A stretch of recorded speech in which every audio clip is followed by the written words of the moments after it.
अब तो आशा लगी है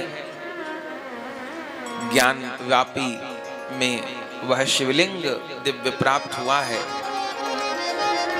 हम ठाकुर जी को, गिरिराज महाराज को प्रार्थना करते हैं कि योगी जी को भगवान और बल दें। अब ये चीज प्रकाशित हुई हैं तो थोड़े दिन हल्ला भले मचेगा, लेकिन अब वो विधर्मियों से मुक्त होना चाहिए वो स्थान। ऐसे औरंगजेब ने 40,000 मंदिर तोड़े थे। असलियत तो ये है कि जिस मस्जिद की खुदाई होगी उसी के नीचे मंदिर का अवशेष मिलेगा। असलियत तो ये है, जिस मस्जिद को खोदेंगे वहीं पर मंदिर मिलना है। लेकिन सब नहीं तो कम से कम श्री राम जन्मभूमि, श्री कृष्ण जन्मभूमि और काशी विश्वनाथ, ये तो हिंदुओं को अवश्य प्राप्त होने चाहिए। जिसमें राम जन्मभूमि तो मुक्त हो गई, आशा है एक ज्ञान व्यापी, और दुनिया में कोई ऐसी मस्जिद होगी जिसका नाम ज्ञान व्यापी हो। ये उनका शब्द है, उर्दू का शब्द है का ज्ञान व्यापी। कोई दुनिया में मस्जिद है जिसका नाम ज्ञान व्यापी हो? और जाने क्या क्या नाम होते हैं, उस मस्जिद का नाम ज्ञान व्यापी है। और वो नंदी जो विराजमान है, प्रमाण तो हजारों लाखों हैं, अंधे को भी समझ में आ जाए, पर एक बहुत बड़ा प्रमाण है वो जो नंदी है। वो नंदी का मुख मस्जिद की ओर है। बहुत बड़े नंदी हैं, चमत्कारी नंदी हैं।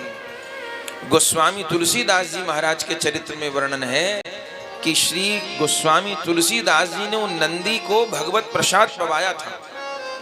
भगवत प्रसाद, राम नाम की महिमा को लेकर के पंडाओं से विवाद हो गया था गोस्वामी जी का। तो पंडाओं ने कहा हम कैसे माने कि नाम सब कुछ है? तो गोस्वामी जी ने कहा हमको तो भरोसा है नाम पे, आप बताओ। तो बोले कि विश्वनाथ मंदिर का नंदी अगर आपके हाथ से भोजन कर ले, क्योंकि शिव से बड़े नाम जापक कोई नहीं है और नंदेश्वर से बड़े नाम की महिमा को जानने वाले कोई नहीं है। तो गोस्वामी जी ने कहा ठीक है। तो ठाकुर जी को भोग लगा करके थाल में प्रसाद लेकर के गए, तो नंदी ने साक्षात प्रकट होकर गोस्वामी तुलसीदास जी के हाथ से भगवत प्रसाद ग्रहण कर लिया। वो चमत्कारी नंदी है।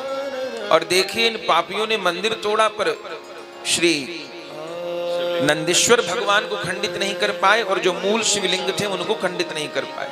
नहीं तो विधर्मी तो कुछ भी कर सकते थे, और उनका मुख उधर ही है। और आज जहां उस हौद में ओहो विशाल 12 फुट के शिवलिंग प्राप्त हुए हैं, इससे बड़ा प्रमाण और क्या हो सकता है? तो भगवान शक्ति दे योगी जी को, केवल इच्छा शक्ति चाहिए और कुछ नहीं।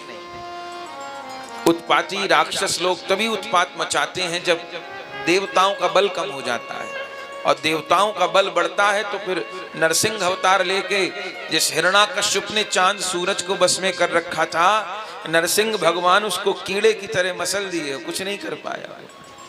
इच्छा शक्ति चाहिए। तो योगी जी संत हैं, वो राष्ट्र भक्त हैं, गो भक्त हैं, भगवत भक्त हैं। भगवान उनको शक्ति प्रदान करे, वो दृढ़ता से इसको कर पाए।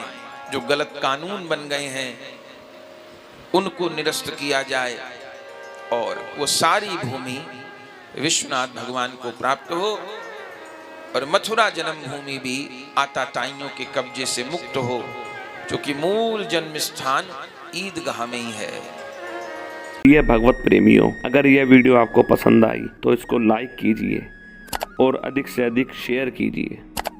परम पूज्य श्री गौरदास जी महाराज जी के YouTube चैनल को सब्सक्राइब करें। पूज्य महाराज श्री की कथाओं को सर्वप्रथम देखने के लिए बेल आइकन दबाना ना भूलें।